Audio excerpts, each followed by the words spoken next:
I was halfway down the Smith's walkway, a stack of their utility bills in one hand, when the sharp squeal of tires on pavement stopped me cold. I turned just in time to see a sleek silver SUV whip into the cul-de-sac, skidding to a halt so close to my mail truck I could have reached out and touched its hood. My heart jumped, but deep down, I already knew who was behind the wheel. Before the driver's door even slammed shut, Laura Bennett's voice cut through the morning air like a siren. "You," she shouted, clutching a crumpled Amazon receipt, her manicured nails glinting in the sunlight. Her pristine brunette ponytail bounced as she stormed toward me, her designer sunglasses perched on her head like a crown. "I've been hunting you down all morning, Tom." Her face was red, not from the heat, but from that kind of righteous fury only certain people can muster. I took a slow breath, counting to 5 in my head, me super VY source trick for dealing with folks like Laura. "Good morning, Mrs. Bennett," I said, keeping my voice steady. "Something I can help you with?" "Don't good morning me," she snapped, show VYing the receipt so close I had to lean back. "I ordered a limited edition porcelain figurine, worth due law 300, and it was supposed to be here 2 days ago. Tracking says you delivered it, but there's nothing on my porch." "Nothing?" Her eyes burned into mine. "I want you to admit you lost Ida stole it, for all I know. I've been a mail carrier for 12 years.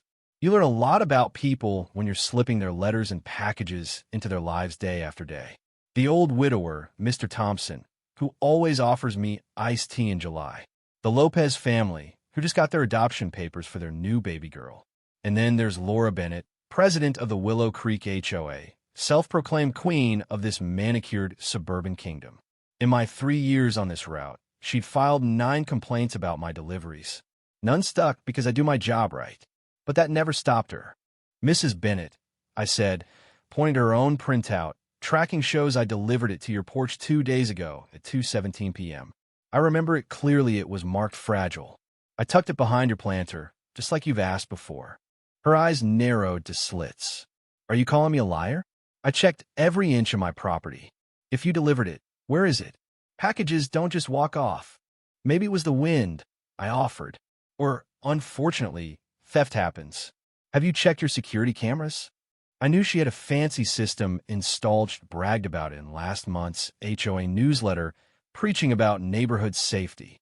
"My cameras were down for an upgrade that day," she said, too fast, like she'd rehearsed it. "This isn't about my cameras. This is about you screwing up. I want your name and employee ID now." I gave her my info, calm as I could, though she'd known my name for years. "You can call the post office customer line," I said. "I need to keep MOVYing, but I hope your package turns up." That should have been the end of it. But Laura wasn't the type to let things go. I moved on to the next house, trying to shake the encounter. But 3 stops later, I caught a flash of silver in my peripheral VY shone. Her SUV was creeping along behind me, tailing me from house to house. My stomach tightened. This wasn't just annoying Anna Maria, it was creepy. At the next stop, she got out, phone raised, filming me like I was some kind of criminal. "Here he is," she narrated, loud enough for the whole street to hear, "acting like he's doing his job, but I know better. This is the guy who delivered my Dula 300 figurine that magically vanished." "Mrs. Bennett," I said, firm but polite, "this is harassment. I've explained everything. Please stop following me." She laughed, sharp and cold. "Harassment? I'm the HOA president. I have every right to be on my streets, documenting your incompetence for the postal inspector." A few neighbors poked their heads out, drawn by her voice. Laura fed off the attention, raising her volume. "Everyone, check your packages. This guy's probably losing yours too." I pulled out my phone and called my super VY sore, keeping my eyes on Laura as she ranted. My boss was blunt. "Keep going, Tom. Document everything. If she blocks your route, that's a federal offense." I nodded, hoping it wouldn't come to that. But Laura had other plans. After tailing me for nearly half an hour, she must have realized yelling wasn't working. As I pulled away from the Carter house, her SUV roared past me, screeching to a stop at an angle that blocked the entire street. She jumped out, Leah VYing her door wide open, and planted herself in front of my truck, arms crossed. "You're not going anywhere," she bellowed. until you admit what you did with my package. I pay your salary with my taxes, and I demand answers." My heart pounded, but I kept my cool. "Mrs. Bennett, you're obstructing a federal employee. That's a crime. Move your vehicle now." She sneered, stepping closer. "Oh, playing the federal card? I know people, Tom. Important people. One call, and you're out of job." The street was a stage now. Neighbors gathered, some whispering, others filming. Mrs. Garcia from down the block called out, "Laura, leave him alone. Tom's always been great with our mail." Laura whipped around, pointing. "Stay out of this, Maria. Your mailbox is still an inch too low, by the way." I haven't forgotten. While she was distracted, I dialed 911. "I'm a postal worker," I told the dispatcher. "A resident's blocking my truck and stopping my route. I'm at Willow Creek and Elm." Laura overheard and lost it. "The police? I'm the VY Tim here. You lost my due, la, 300 figurine."